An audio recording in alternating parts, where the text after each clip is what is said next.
It actually worked. Except oh, hold on a sec, people. Okay, I've got one light. And I just lost a light. Hold on a sec. Yeah. Give me a second here.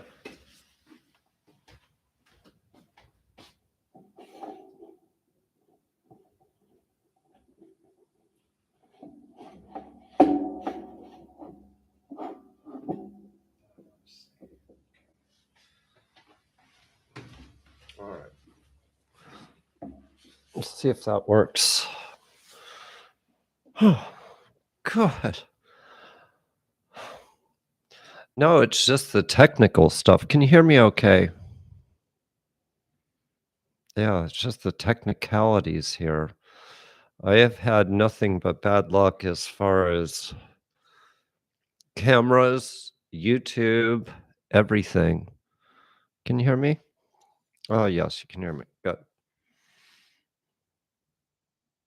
Oh, there's a lot of people on here. I was just doing a reading from Scotland before, so if you're on here in Scotland, hello.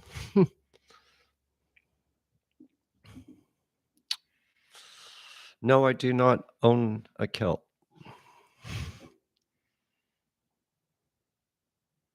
God, there's a lot of people in here. So I didn't want to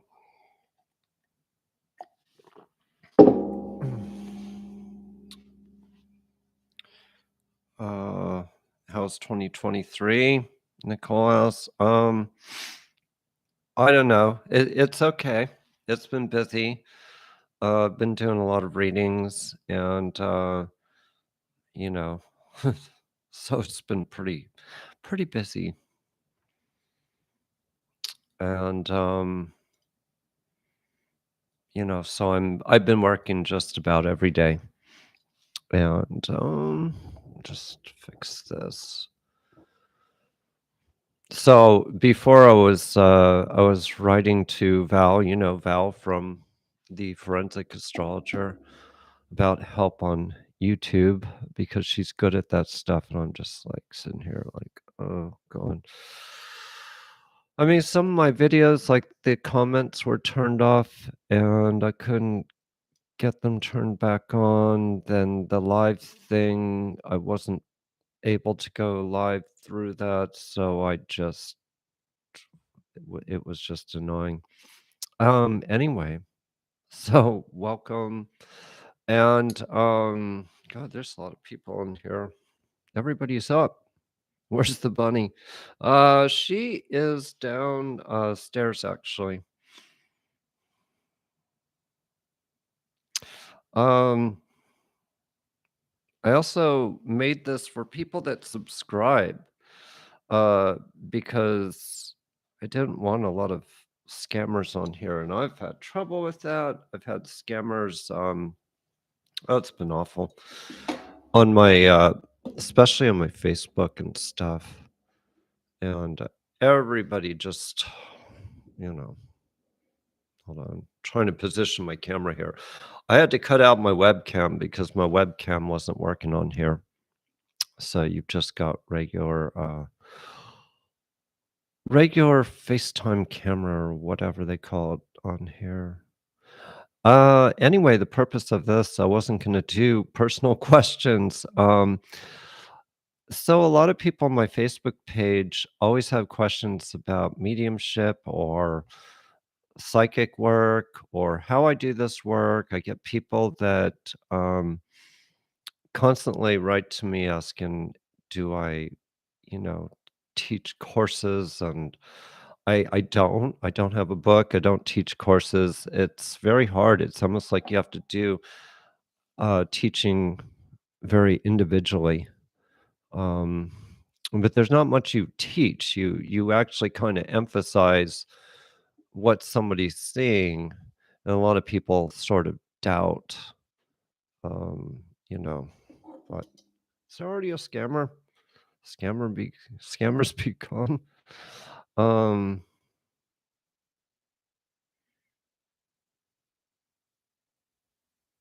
Let's see. Yeah, Facebook's awful.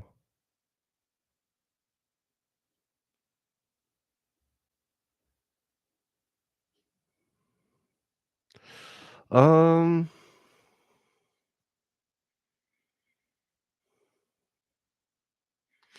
so I'll go through a couple of questions people have about this work. Uh, Dora Rodriguez was asking, do we tap into our intuitive gifts or how do we know if we have any? Um, it can come many ways. For some people, they've always had an ability to read people. Um, some people have an ability to see spirits. Our life changes, and so does our ability too.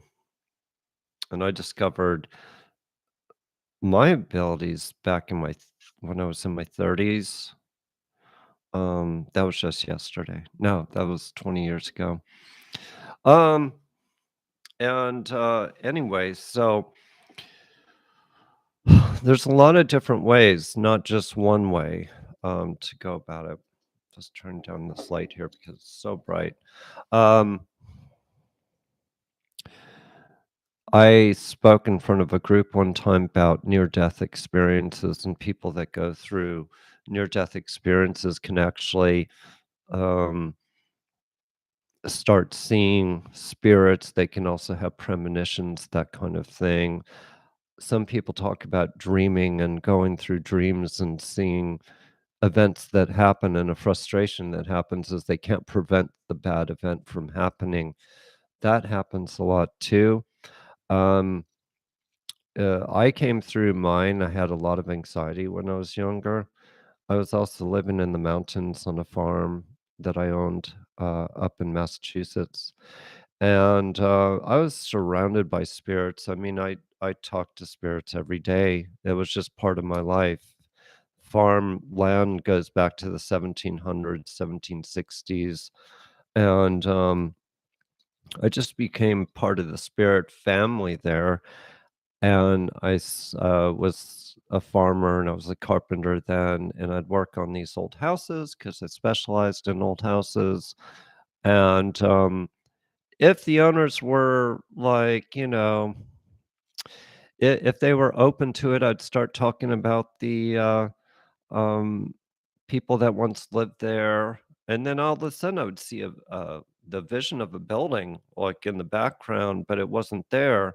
And I'd talk about an old structure that used to be there, talk about the profession of the people there, what they looked like, everything. And then I'd come back to the job, and people are like, "Yeah, yeah, that's exactly right. We looked up the history and um, saw some pictures and stuff, and this stuff all started happening to me." And I think the intuitive abilities came to me because of living alone for so long in a very uh, quiet place. I mean, if something happened to me with one of my horses, nobody would have found me for days. And fortunately, it was cold there. My body would be preserved. But besides that fact, it was like it was another world, and it kind of lent itself to my. Um, I call it abilities. I don't call it a gift. Um, and a lot of people come about this from a stressful event or PTSD in their life. I was talking to a woman the other day who had a terrible, she ran into a woman in her car, a homeless woman, and she passed, and all the, trauma that she's going through. But, we read people and we see things and these images, and sometimes we have to ground ourselves physically through physical means. Those things can come through. Um, when you're intuitive, it's always a chore to sort of center your life. So most people who have this ability um, have trouble in their lives in one aspect or another. You know.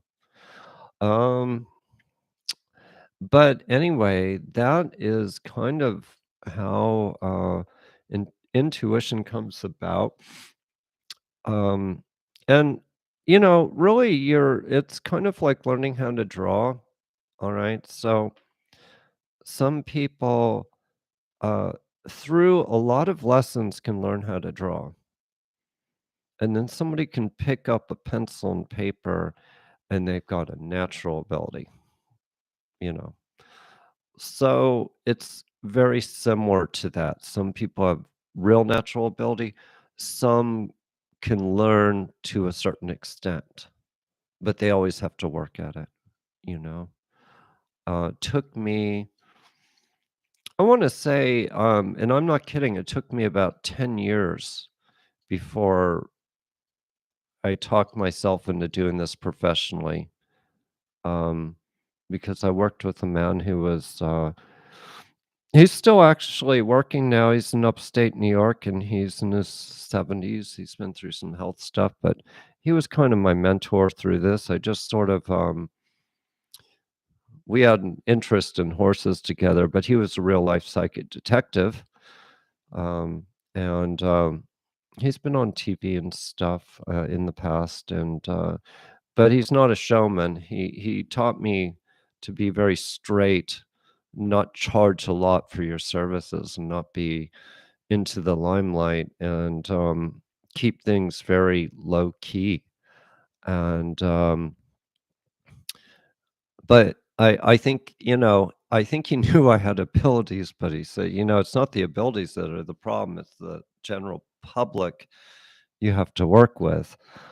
And, boy, he wasn't kidding. So that's the problem with what I do, and, I'm gonna talk about mediumship, pretty soon too. And, because a lot of people are misinformed about mediumship, there's a lot of different types of mediums, so I'm not putting any mediums down, but we all see things differently in our own way. I'm just gonna make sure there's no questions here that um, wow. Um,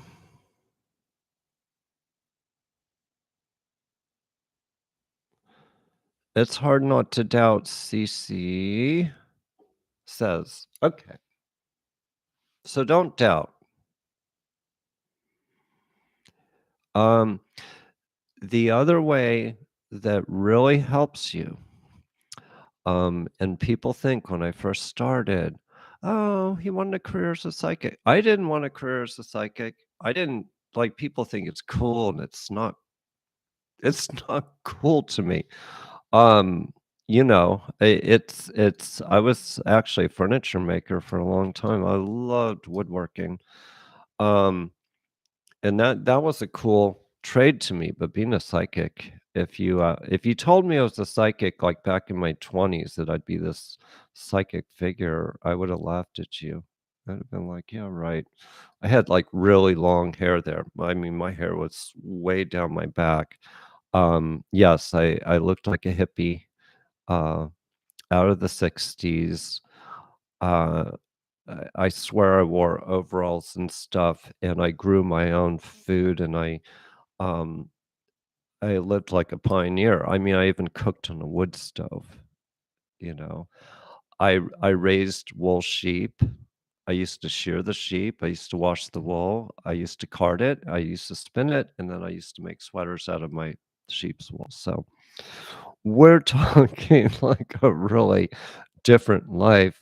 Um, anyway, but don't doubt yourself. The best way is to test yourself. So if you told me that your friend, let's say Linda, was going on a trip, okay, immediately before you say a word, and this is the way my mind works, I see visuals. I see who she's with. Well, maybe it's a guy. I see a room upstairs somewhere, like with a balcony. I see, palm trees or whatever outside. I can feel if she's not feeling well. I can feel some frustration, and then if I focus a little bit more on that frustration, I'm feeling like, "Oh god, she lost her luggage or something from the airport." Um, so that's what I see every single day. I see these visuals. Yeah, I turn it off when I go to the market or something. Um, can't help myself if I turn them back on at Walmart because it's so entertaining there. But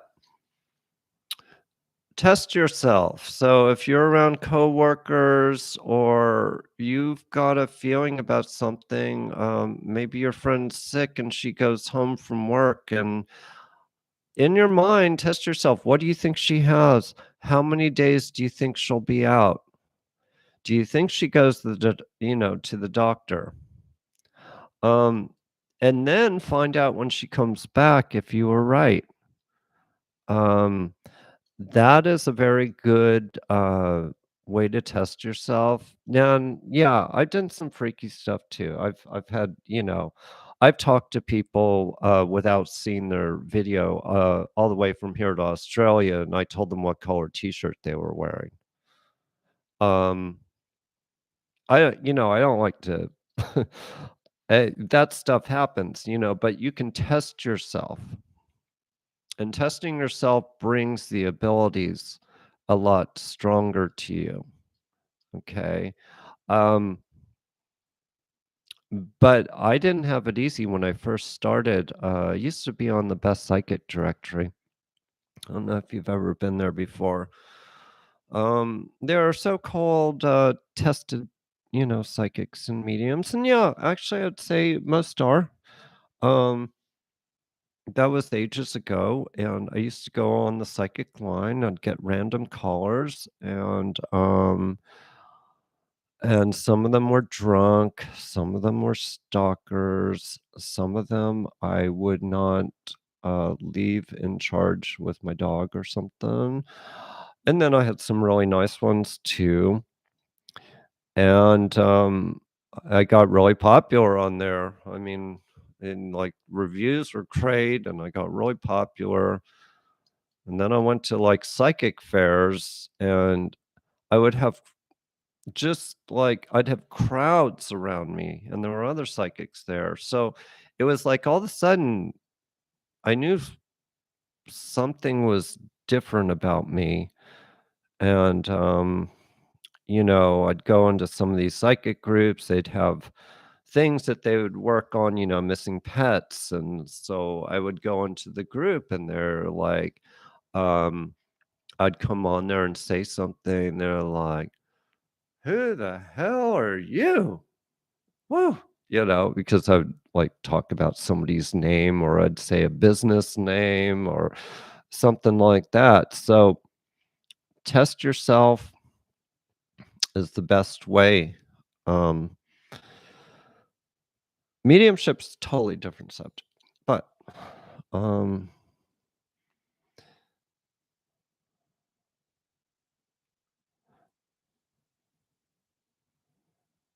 okay. Mimi says I am seeing a cake in relation to you. Any reality, Todd? A cake. Like I actually come out of the cake, or a cake that yeah, there is a little piece of cake in the fridge though. A small piece, but it's like a chocolate cake, so even like a small piece of that is like really important, late at night. Um, oh, let's see.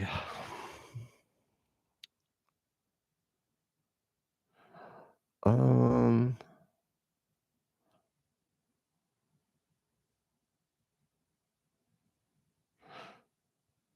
Val is on here. I thought it was past your bedtime, Val. Hmm.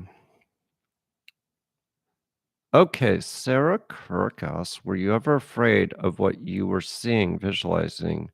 Yeah, yeah. I was quite afraid. God, I can't even tell you how many incidents. So, when I was telling you about the psychic line that I used to be on years ago on the phone line, um, I had a couple of women and they sounded sort of drunk. And I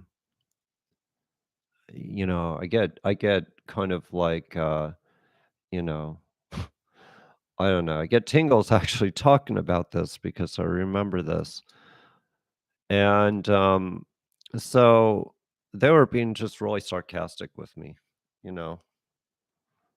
Um I mean, that's the way it was. Like I was ridiculed. There was no fun about this when I started. Uh and I remember this man in spirit hovering around her who had a very bad heart attack. And I told her about him. She's like, "Yeah, that was my husband who died." And he was not so nice. And I I had to hang up with him after a bit. I mean, it was bad. I started to feel the heart attack that he had. I don't know whether it was him giving me this or whether I was just absorbing it and feeling it. So, yes, scary part is I can absorb stuff. Or early on, I absorbed stuff. And that year, and I kid you not, I would have this heart fluttering, real bad heart fluttering. Uh, I think it took me a few days, and I actually called my doctor and went down. And he hooked me up to, the EKG or whatever machine, and I had to lie down. And he said to me, he says, "Nothing's wrong with you." And then I'd go home, and this heart thing would just start racing. And this was going on, I'm swear, almost 2 months. And that taught me to watch my back about this stuff. And, I really did feel that I was absorbing that. So, in my early days, probably about 15 years or so ago, I worked on a murder case in Massachusetts, Springfield, Mass, near where I lived, of a young guy who was shot. And then I worked on a man who committed suicide over in Eastern Mass, over near Newburyport area. Suicide, hung himself by a rope. So the problem that I was having was I was feeling these things. I felt the gunshot. I felt the rope around the neck. And I was just trying to detach myself from feeling these things. I would see when I was a kid, I would feel things with people like health stuff, and I would feel it. And I didn't know what was going on as a kid. I also saw a lot of spirits as a kid, too. I saw some full bodied apparitions and stuff, and all sorts of weirdness in my childhood. But so keeping yourself uninvolved in what you're feeling from somebody, that's hard. Now, I just it's like I just detach myself from it. Okay, so if somebody comes to me, you know, "Todd, I lost my son last year." Bang, like I hear a shot. So I'll of course, I don't wanna be wrong and she just says, I don't know, that he died of tennis elbow or something. But I can hear it, I can feel it for a brief moment, but I detach myself from it. So it's really important that you learn this detachment. I don't know how I do that. Um, Uh, hold on.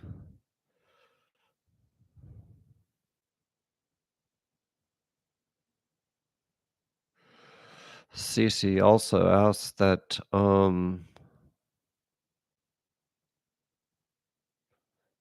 she sees sparkles everywhere around people out of the corner of her eyes. People out of the corner of your eyes can be spirits, definitely. The sparkles, I'm not sure, except I had an appointment the other day and they reported orbs all over the ceiling. Just visually, just like almost like sparkles, like you would say. Um, so do I see it? Not really. Thank you, Ali Ash, for your prayer. Yeah.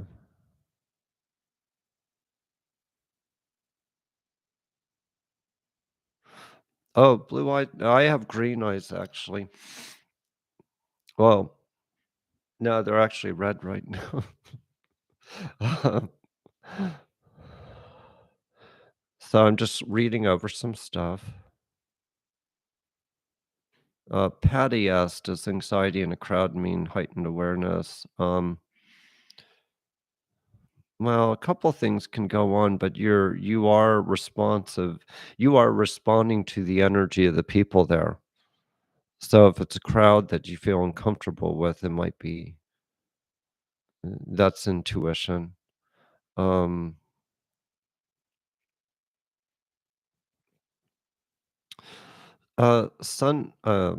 Sunflower Soul. I read what she said. Um, well, I guess once you embrace that you have the abilities, yeah, then it grows and then it takes off. Um, I don't, I don't know why I got into detective work. It could have been, because I'm like a Virgo sun, Virgo moon, and I'm also, was a carpenter. So I like figuring out problems, you know, and, so I didn't have psychic friends really except the man I talked about. Um, and there's a couple famous psychics that know me, that knew about me early on. One in New Hampshire, actually. I don't know if I should say her name on here or not. Uh, she actually hired me very early on. I mean, a long time ago to do um, what was it, psychic gigs, for people. And I'm like, "Do you trust me?" And she said, "Oh, yeah."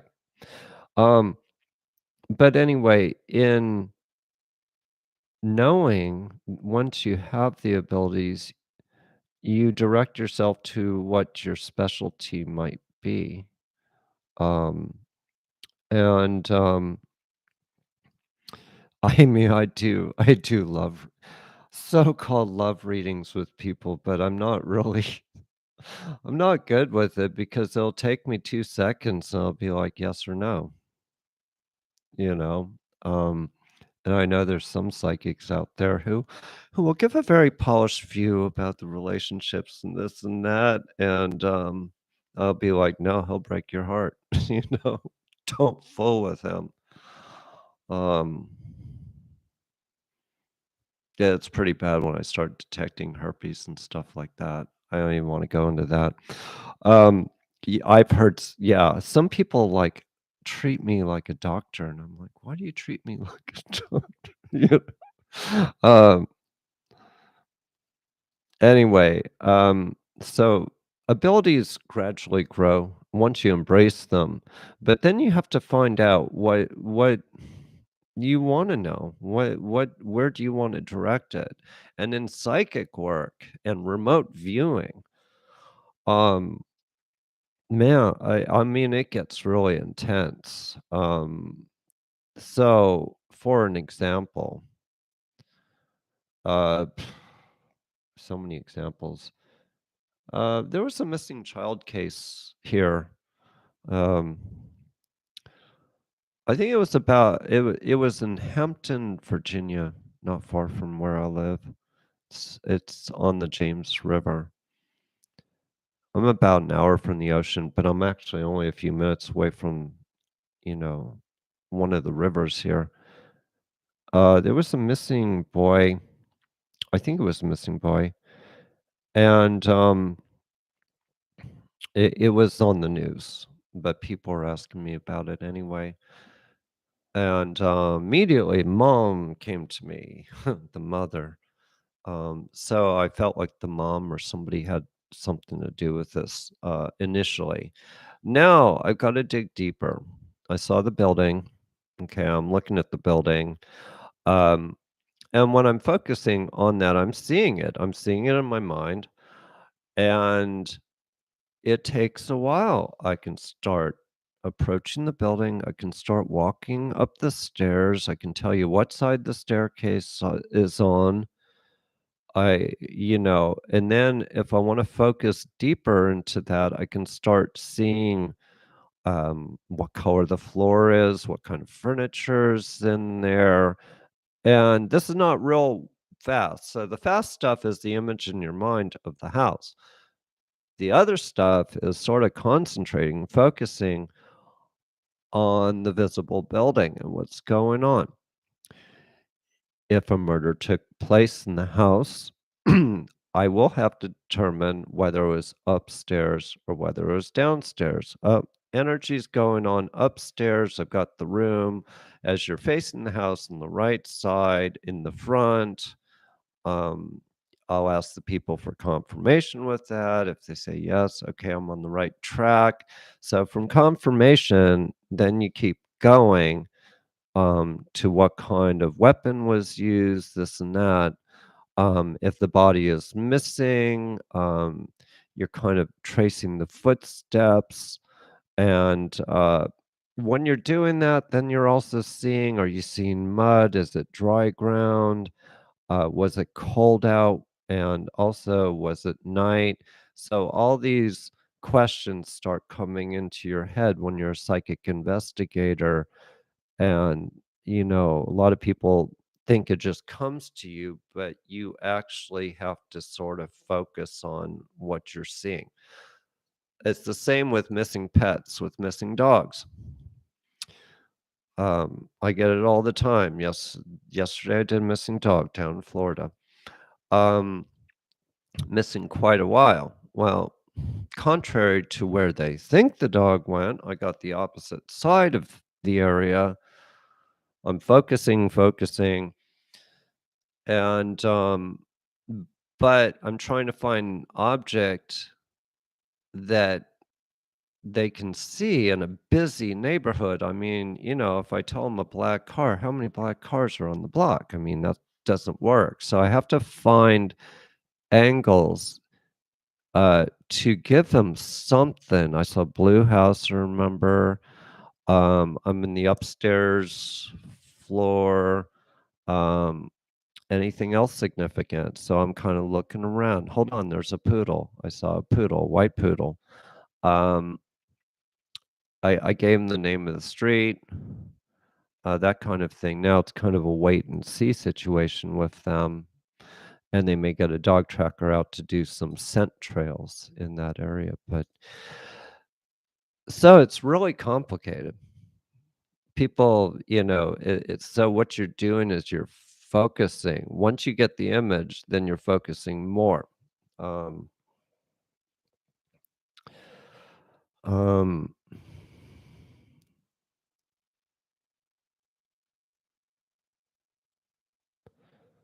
so Mrs. I just have an S with your name. Apparently, I only have psychic abilities right before something happens. Oh, that's kind of like what we call premonitions. you know, I mean, I get those too. I can tell you uh, when I just feel like tomorrow or something, there's gonna be a crappy day, with obligations from other people or something like that, not customers, but other people, uh, or some kind of news. So those are kind of premonitions. So I would say to work on your own abilities a little bit more so it doesn't happen right before it happens, you know? Um, let's see. Are there different type of psychics? Speculation station S. Yep. Uh, um,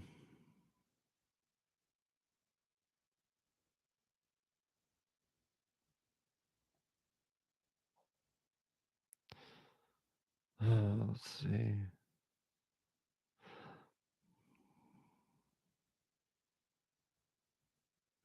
Yeah, so okay, Ample Spark, you were talking about, uh, you shared your story there. Um, so okay, what kind of things come about? I do get smells. It's not the big nose, promise. Um, so where do smells help me? I was looking for a lost dog one time, and I was in a neighborhood. They were getting very, very close, and I'm like, I'm smelling something, and I said, "There's fresh paint. There's fresh paint on the house. I just smell like this house was just painted." They ended up finding the dog right in that area, and it was near this house that was under construction that had paint. Smells can also help me sometimes. Uh, well, with the Idaho case, actually, when I was talking about that, I smelled pot, or at least lingering odors of it in the air, you know? I get that a lot when I'm doing, walking through somebody's home. I can get mold smells, I can get wet smells. I mean, oh yeah, I've actually had people analyze their house and where a leak's coming from. I mean, really, I had one woman, she had strange noises in her house that was caused by something, uh, some kind of pipe or something in her house, and she she was asking me. We got pretty darn close, but I mean, I can only do so much from here, and but smells, hearing stuff. So hearing stuff will come into, yeah, um,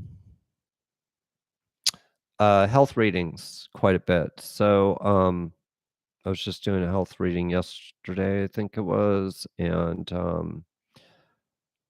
so I'm going over this person's health and brain injury actually that happened to her, and then all of a sudden I get a word. I hear a word that comes to me, and I actually go right in the computer and I Google it because I don't know what it means, and it had something to do with nerve blockage or something about a part of the brain, uh, and also the inner ear, something about that. And so I'll just tell them that. But yeah, so you'll hear stuff. There's a visual, smelling, hear stuff. Um, you'll get senses like being watched, that kind of thing. And somebody was asking what kind of psychics are there? There's a lot. There's a lot of different ones. Like I said, I might not have the finesse for love readings so much, but I do them. I do quite a few of them. I'm just kind of straightforward about it. I do a lot of financial readings, stuff like that. I've helped people start businesses. Um, I've helped people have babies. Well, not physically, but you know, in a psychic way, I've predicted them, health, stuff like that with children. So there's different specialties of psychics. They're very good at, what they do, but detective work. Somebody was asking about what was the worst case. Hold on one sec. Um,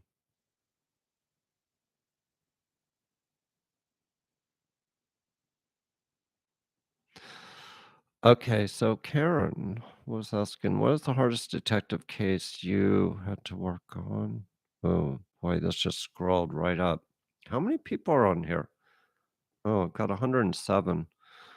Press the thumbs up button. That way I'll know how many are on here. Um, but I really couldn't tell you what's the hardest thing I worked on. Oh, there was a couple of years ago.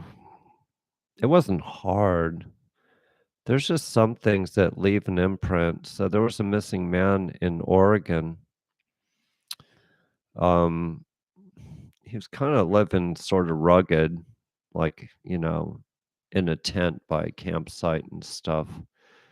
He had some addiction issues too, and I was talking to the family through the whole thing, and yeah, I found him. They found him where I said, and on the side of the river where I said, and stuff like that, and confirmed some of the health stuff. That's hard emotionally because there was, they thanked me, but I don't think I heard from them again just because I mean they lost their son. They knew he had issues and it's just sort of sad, you know. So that's the hard part. Or, working on missing pet cases and you're tracking a dog and you're just like, "Oh shoot." And then they confirm like the dog was run over and killed. So those are the hard ones, Um those are the hard ones. And but I worked on some pretty well-known ones too. Um I don't know if you guys remember, it's maybe 4 or 5 years ago there was a missing hiker in Hawaii, a woman. I don't know if you remember that. Think was it Maui? Something like that. I did a few cases out there, quite a few. Found a missing man down there too, or his remains as well. But this missing hiker, she was found. This was in the newspaper, and I submitted. They wanted my help, so I submitted a thing by email and gave it to them. And yeah, it actually worked out, and I gained a client who saw it who had a lot of notoriety um, in that area, and so that opened a lot of eyes. But that was a good case because she was found alive. I think she was there like 7 days or something next to this waterfall I was talking about. The other man in Hawaii was not so good. He had dementia and he fell down a hill, and they didn't get him till later because the terrain was so bad, but, um, it's not fun, so if you wanna be a psychic, I would say, do love readings, health readings, something, but this kind of work is, like, it's pretty suicidal sometimes. Um,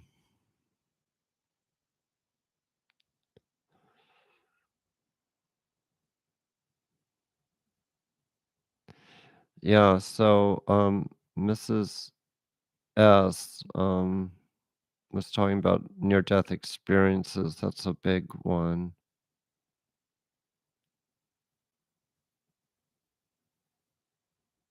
Um,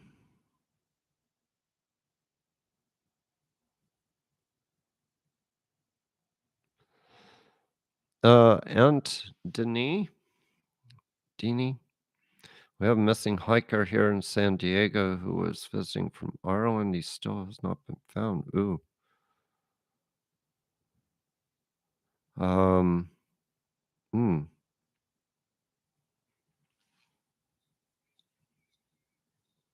Yeah, I mean, that's awful. I was working on one, I think it was Washington State originally, somewhere high up. I was working on missing person out there. Well, hopefully they'll find him. So a lot of people ask me about cases, but every day I've got to work on readings for people, and you know, so I have to work on those, and you know, but the case, the Idaho case was just sort of it's a little frustrating because I'm not working with the people on the ground. If I was working with the people on the ground, it'd be a lot different. Um, but it's such an emotional case, and I've worked on a lot of those before. There was a missing hiker that I worked on down in Mexico. This was I don't know, 4 years ago. You might have remembered it was in the newspaper. He was a school teacher in North Carolina, and he went to Mexico on, I don't know, some kind of hiking quest or something like that. Um, and they lost track of him. And so the family, I think it was a girlfriend or her mom or somebody was working with them. They had to fly the family down to Mexico City. They had to work with the police. The problem was the cartel was in the area where he was, and that's where he was killed. So I worked on that case to help them. And but anyway, um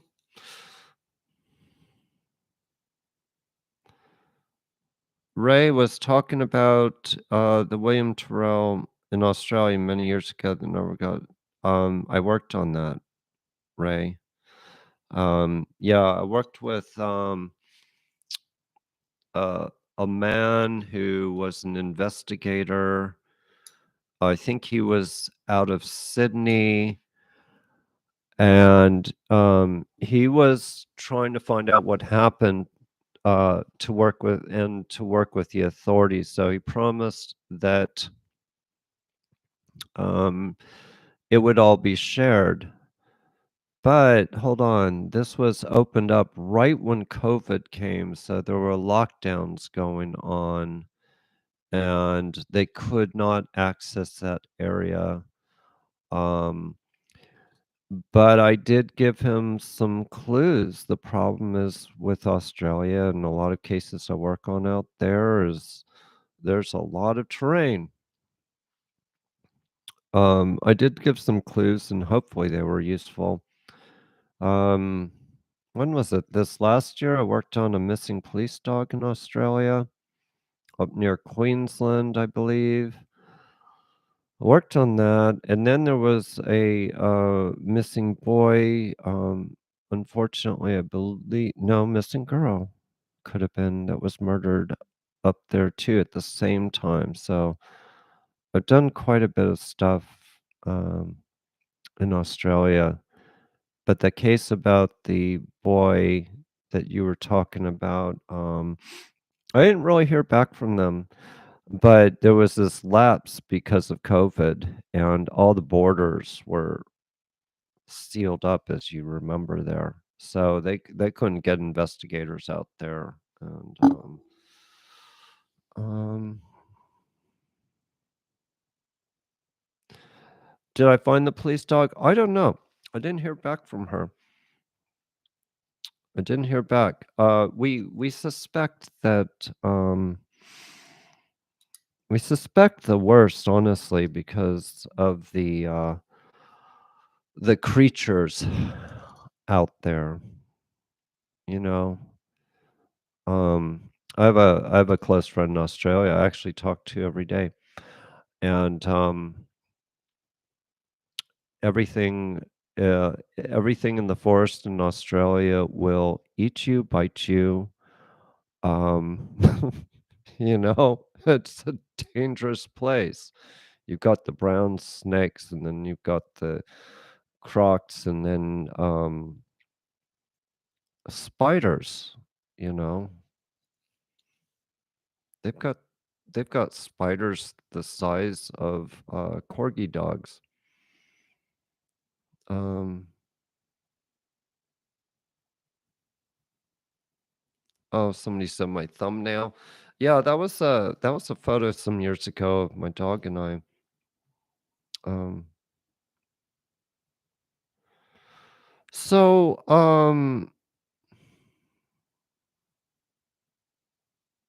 hmm, what about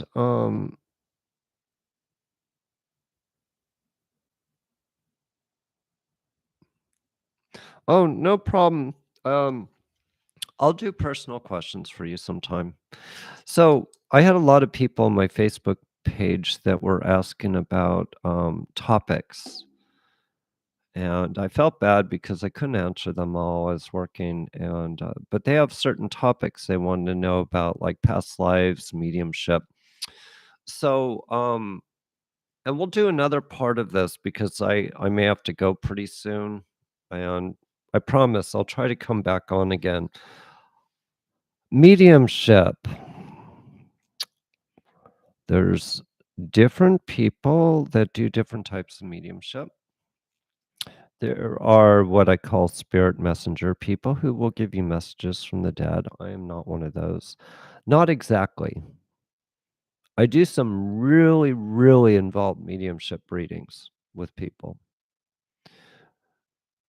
but I call myself a physical medium. And a physical medium is one who becomes that person. Sometimes they see my face changing when I'm doing it, and I'll say things just like that person would say things.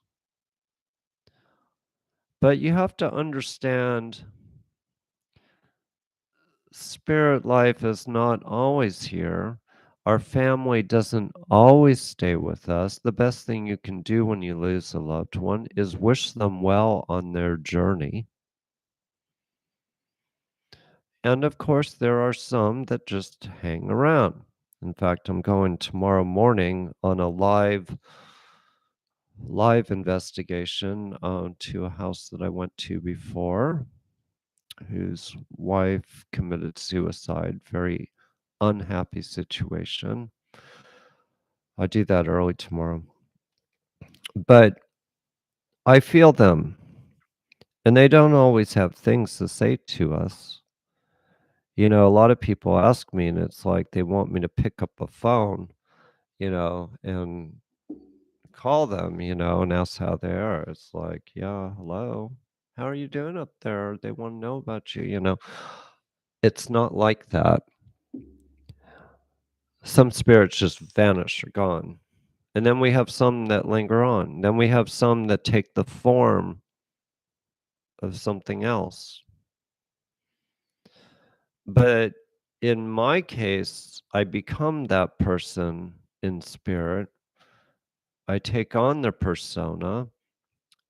I've even taken on their accents from where they're from, the expressions that they will say. I did a long one recently for a father that passed. I'll tell you about this. It was so interesting. He was a diver and was talking about the places he went to and his diving. He was showing me the kind of things he found. I found explosives. I'm like, explosives? Yeah, they were World War II explosives. That's a true story. The client confirmed it. I talked about the different finds that he was showing me, different finds, coins from different periods. So I identified which period these were from. I was answering her in the way he would answer.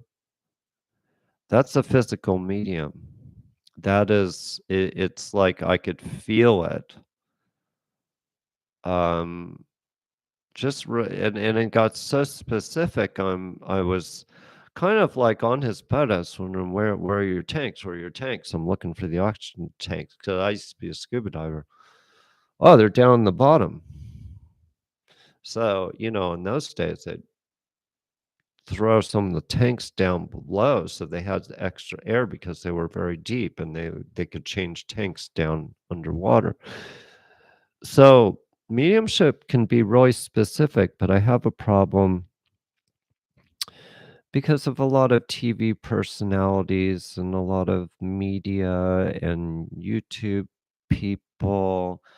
And I'm not saying everybody's bogus, but there are different types of mediums. There are some down in South America, believe it or not, who are like witch doctor mediums. They'll take a piece of hair and they'll you know it's kind of there's all different types, but the one thing that I get a lot is, "Please connect with my father." I may not be able to. He may not be there. I mean, I don't know why. Sometimes they're just gone. Boom. On the other hand, sometimes they come back. So the client is kind of the Wi-Fi, and I'm the computer screen showing them the visual image or whatever I'm getting. And so mediumship's a very hard thing. Um, and sometimes it can be very vague, and then sometimes it can be very detailed, like I told you about the man who was the diver. Um, he was showing me islands and certain places. It can just be really intense. And then I've had some mediumship readings um, that cracked me up so much. The person would ask me, I'd sit there and I'd be like, like laughing. And the client's like, "What? What?" I said, "I really can't say this to you." And then I'll say, some bad words to her, and she'll say, "Yep, that's my sister." You But, yeah, sometimes they get kinda humorous, um, and sometimes kind of freaky too. Um, um,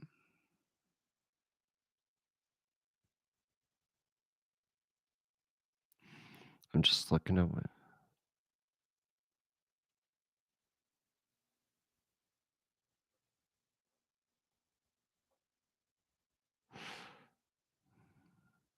Jenny Yates was asking, "Really, Val, you called me Oda May?"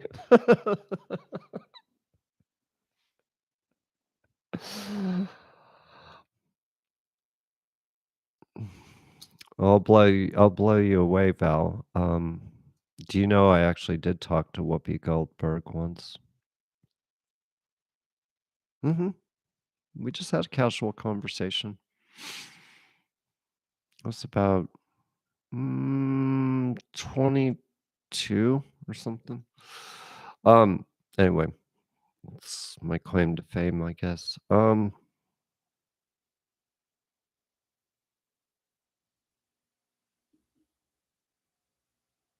She was really into loose clothes. I remember that because I worked at a clothing shop. Oh, regulate,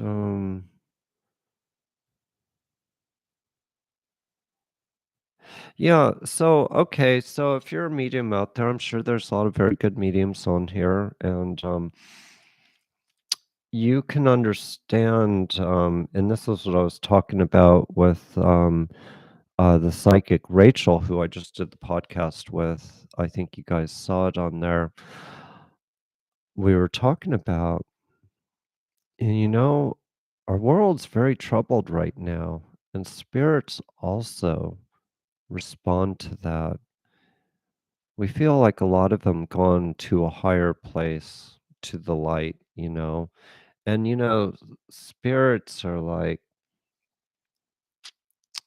I see death as kind of like an ocean. There's some people that are up on the surface, and there's some that are down lower in the ocean, and there's some that are very deep down the water, you know? Also, people what we are in life is how we pass too. Um, you know, I did a very hard reading the other day. Child was only 14 years old who passed from an accident. But I could hear him. He's like, "I'm coming back. I'm coming back. I'm coming back to this life." Okay. He seemed positive. He's like, "I'm coming back to Earth." But somebody who's 95, Alzheimer's, passes, has a different energy than that boy, you know? Um, and the thing I was said about family,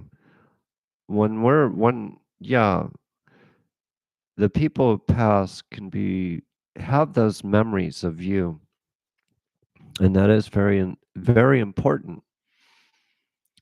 But sometimes it's time for them to move on. Sometimes it's like, I'll be back, but I'm just going somewhere else, you know. Or they can be sitting on your sofa right now, watching your television, that close, you know. When I've been on the phone with people sometimes and we're talking about a spirit or somebody in the house, they'll hear like, like a knock or something. Or or a bird flies up to their window, or some kind of electrical thing. Oftentimes, when I actually do readings with people like mediumship, uh, sometimes it activates what's going on in the house too. Um, I don't feel like if you have spirits in your house that you should sage your house and put salt and try to get them away. You should counsel them, and I'm sure a lot of mediums, do recommend this, that it is so sometimes if I'm doing a mediumship reading and I've got a problem in somebody's house that's far away, I will recommend that they find a medium close by to communicate at the house with them and to talk to that person. Um, and also for that medium to interact and work with the clients that they're working with. So I've done that a lot. And but we're in a strange age right now, and I feel mediumship has changed and spirits have changed. Sarah Kirk was asking, how do we turn it on and off?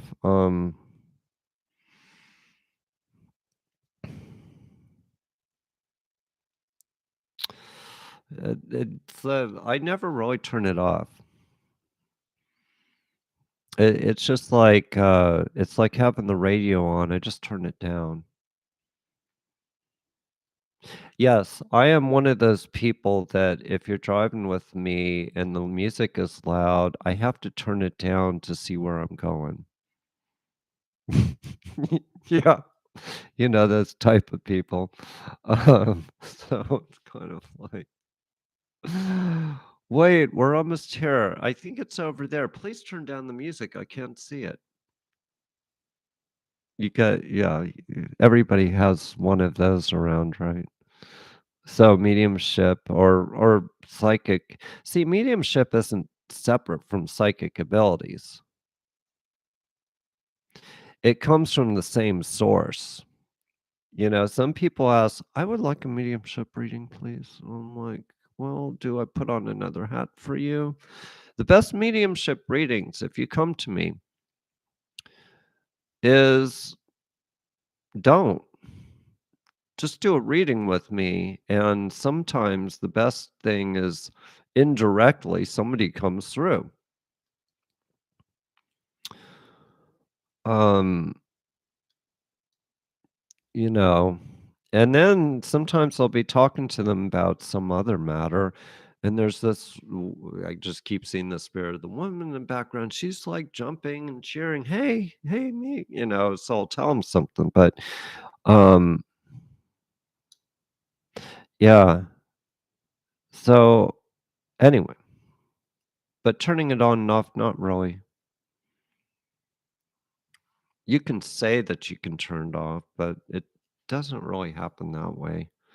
Um, Remote viewing, I do. Mhm.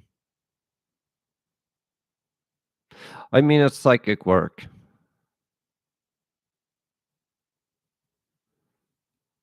Um, let's see, mom kitties or 23. Um,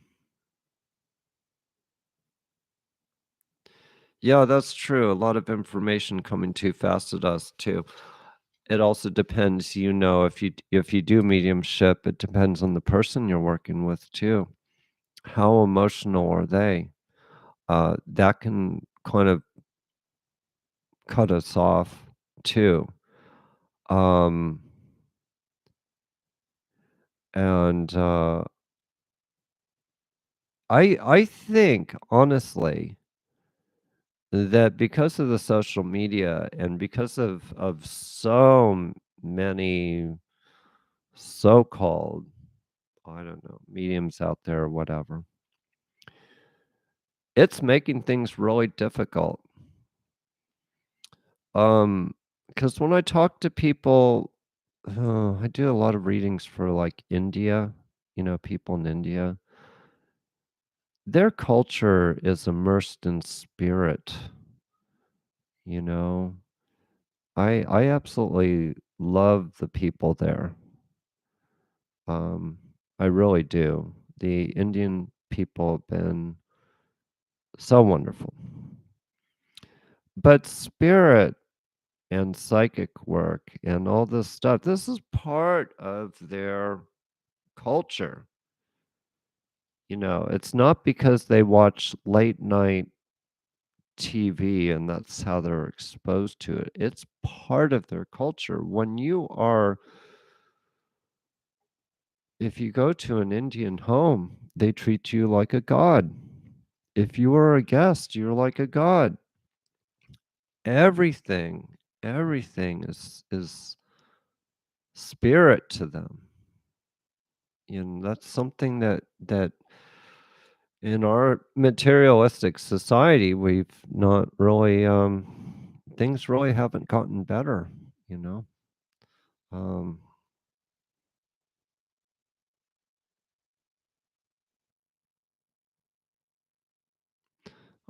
yes, S, you're wondering if all the news and it's making harder for us to connect to our own abilities. Yeah, I agree. Indian food is excellent. Now I'm hungry. Sarah, afraid of being too vulnerable. Nah,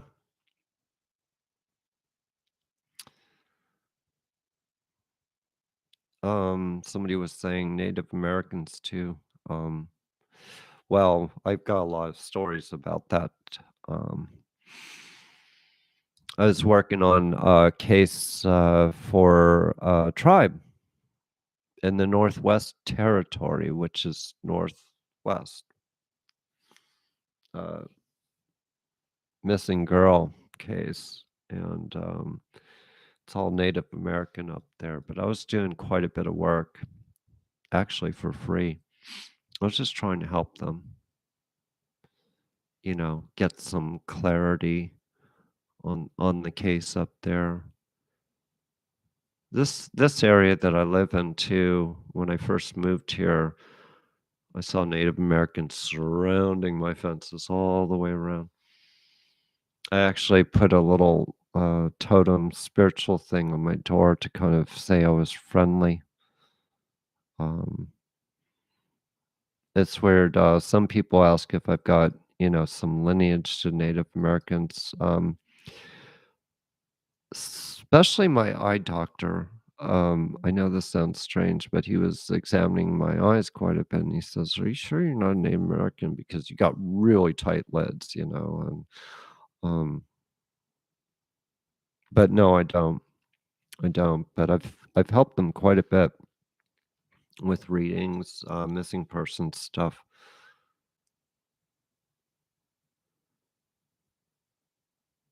Let's see. Val asked me a question. Todd, what would you tell people with kids who they believe are psychic?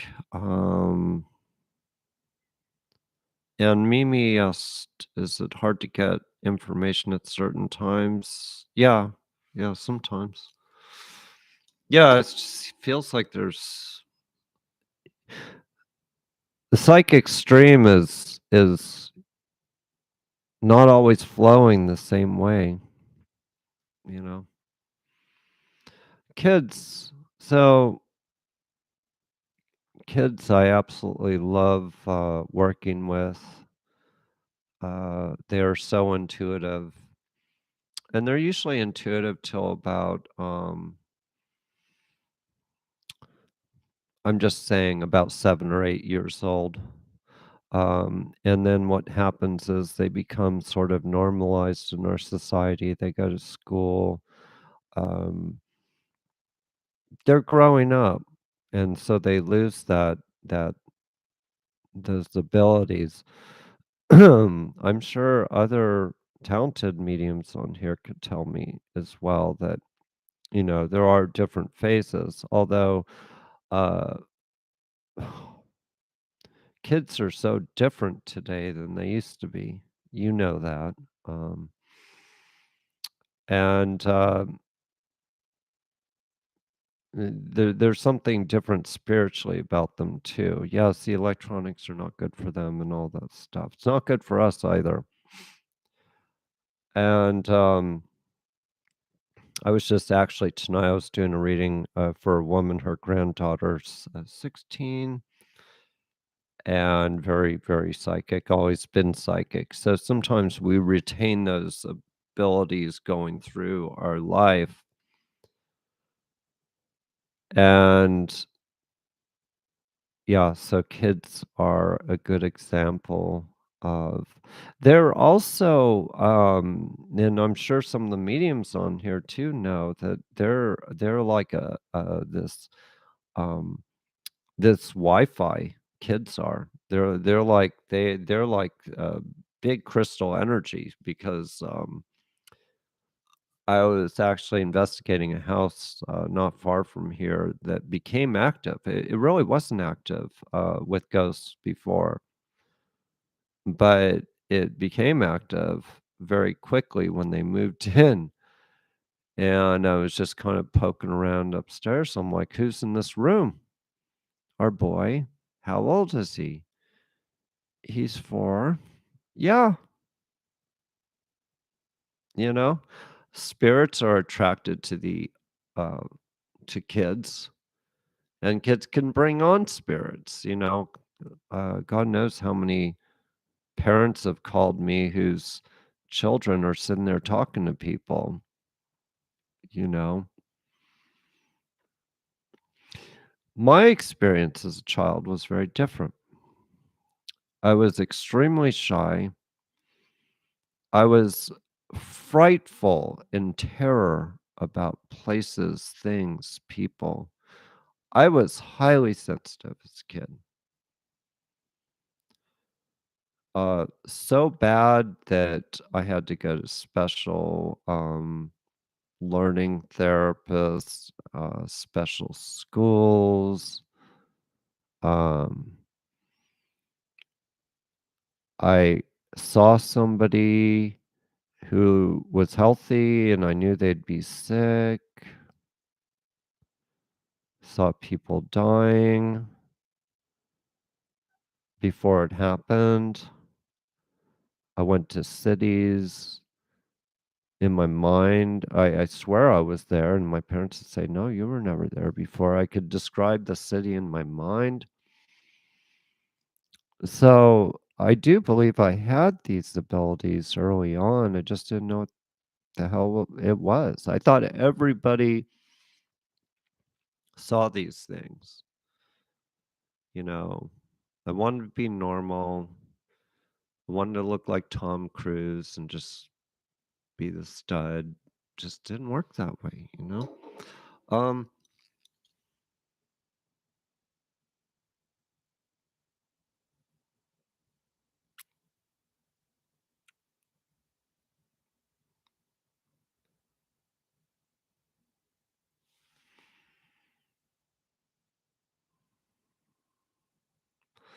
just looking at some of your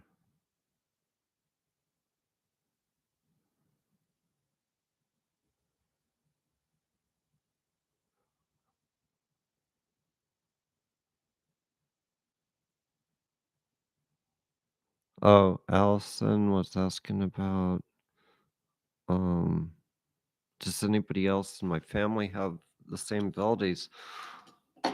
Yeah, actually, my sister, she lives in California. She's 3 years older than I am. She's always had anxiety, and, she's shared some of her experiences with me.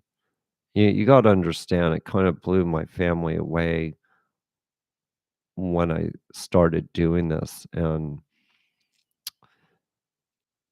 I definitely know, um, that, some of my family had very, very strong abilities. My grandmother, I believe. I was told by a very close friend of the family that my grandfather was extremely, extremely psychic.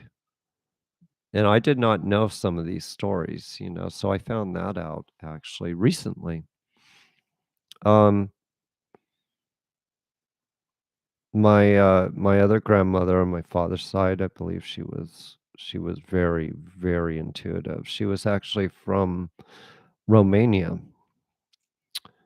uh, not far from where Dracula, the stories of Dracula were from. So I have this Romanian blood, and her husband, my grandfather, was from the Ukraine, and then my other side was Polish and Russian. So there's all Eastern European.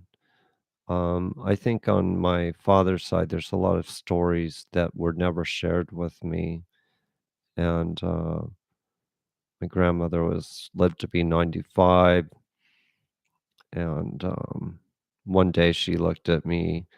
I saw her in the nursing home. She's like, "You look like our people." I'm like, "What people are you talking about? What people are you talking about?" That freaked me out. I still think about this. Damn, what people was she talking about? Were they vampires or something? Um, could have been. Uh,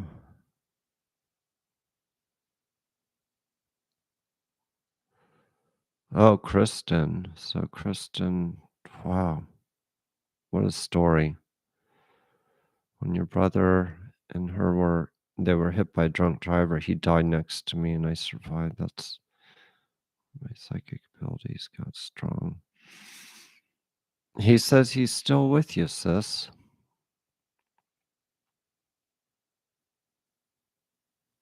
It's interesting. He's very strong mentally. Jupiter's realm. How do mediumship and channeling differ? Hmm.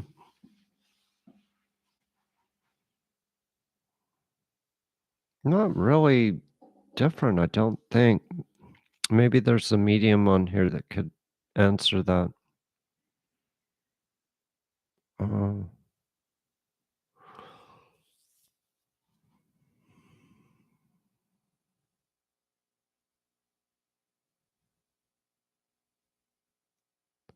let's see.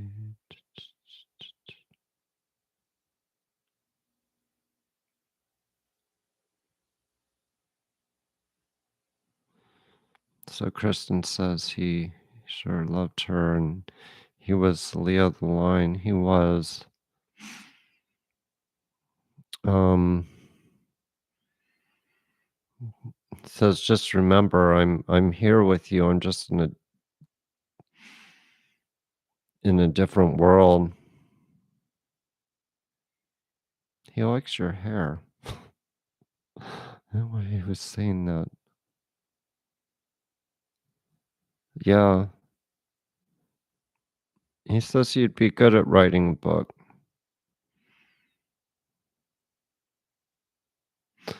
Okay, so yeah, and then I should go pretty soon. So past lives are not something I can prove to people, but we do talk about it quite a bit. Yeah, I get a lot of people. It's like they want proof, um, of different things. So, but past lives, um, I'm like living so many past lives, and I've lived so many past lives in my life. I know it. Um, I remember going to a store. It was an antique military store. I saw a certain uniform, and I saw the place where the uniform was from. It was in England, and I was struck. Oh, it just was like a memory that came back to me. That is like an example of past lives. Um, if you have a very pressing profession, like if you're a nurse, I talk to a lot of nurses. It's very likely that you were doing nurse care in a past life. I have a philosophy of police officers, people in the police force. I believe a lot of them were soldiers in past lives, for sure.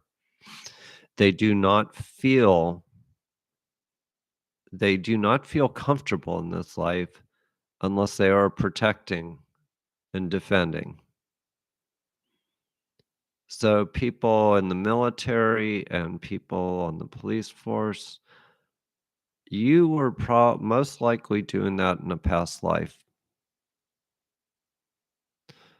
Other things, fear of water could be a past life thing that you went through. You could have drowned in your past life.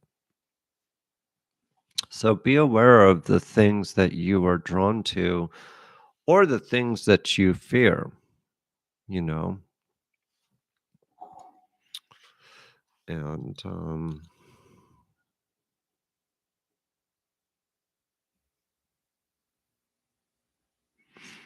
yes, Emma expressed that very well. She says, "I think mediumship is spirits communicating with you, where channeling is spirit speaking through you, using you being intuitive."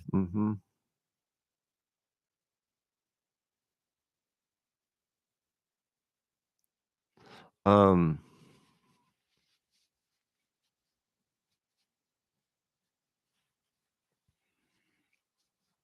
thank you, Val, for coming on. I didn't know she would make it.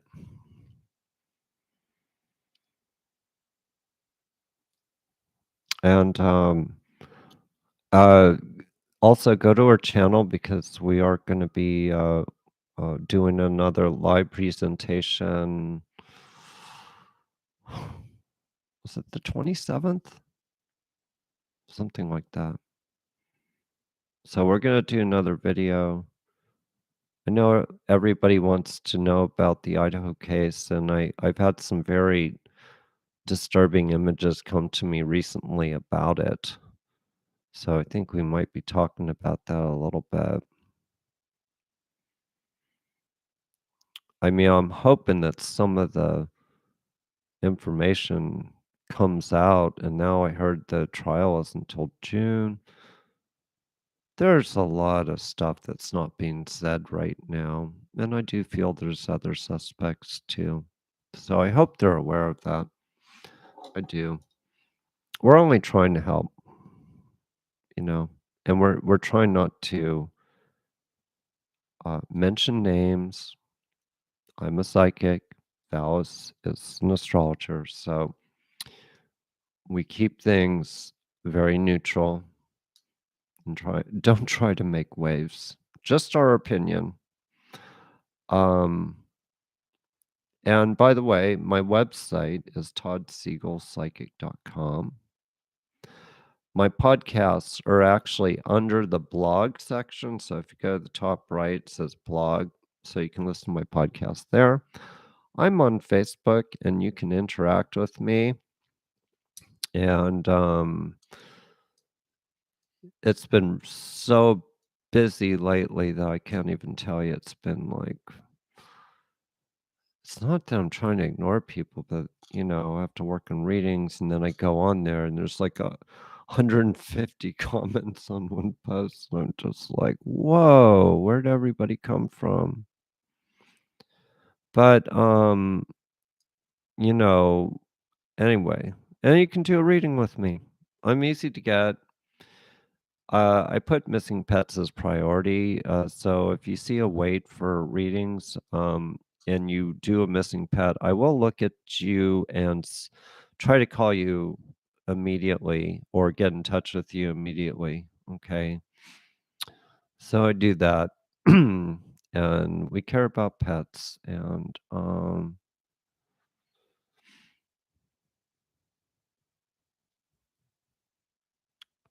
the Pillsbury Dope guy. Yeah, so I posted this morning on Facebook, that my spirit guide was Pillsbury Doughboy as a kid. Um, like it's just one of those moments I was sitting there having coffee in the morning. I just thought of that. Um, and but anyway, I loved hearing your stories on here. Um, and your insight. Everybody had great insight about stuff. I'm sorry I didn't get to everybody. Um, Thanks, Val, for talking to people. Um, and I'm gonna do this again. If you go on my Facebook page, or yeah, that's probably the best because after I do live, I'm not on it again. But if you go on my Facebook page, if there's a subject matter you would like to talk about or hear about, we can do this again and we can talk about some of the subject matters. And, you know, um, I'd love to help some of you if you're already a gifted psychic or something, we can share ideas or we can talk about stuff. I can't really do it like people email me and I just don't have time to get back to them on that. But we can try to do that here. And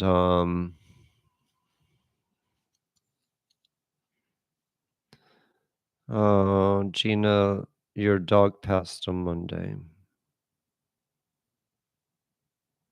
Very sorry. It's hard. It's just hard. Give it some time, Gina. Um,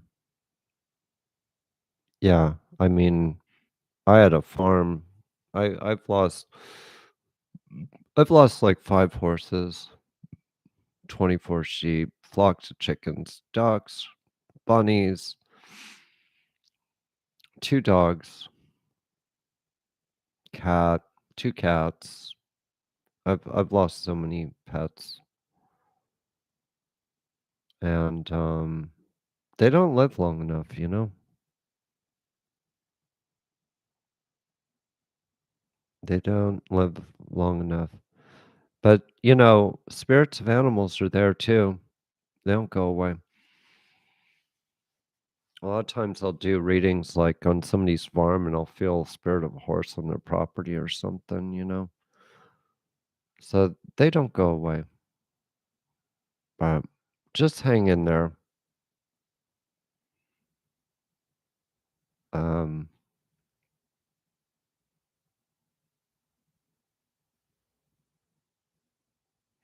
so I'm gonna go because thinking of which I have to do one more chore outside for my animals before I forget. So it was nice talking to you. I hope this was helpful. And like I said, Val and I will be going live pretty soon. And I'll try to go live on here too and answer questions to everybody. But if you want to get a reading from me, that's fine too. I'm not pushy. It's up to you. All right, so you take care and I will talk to you later.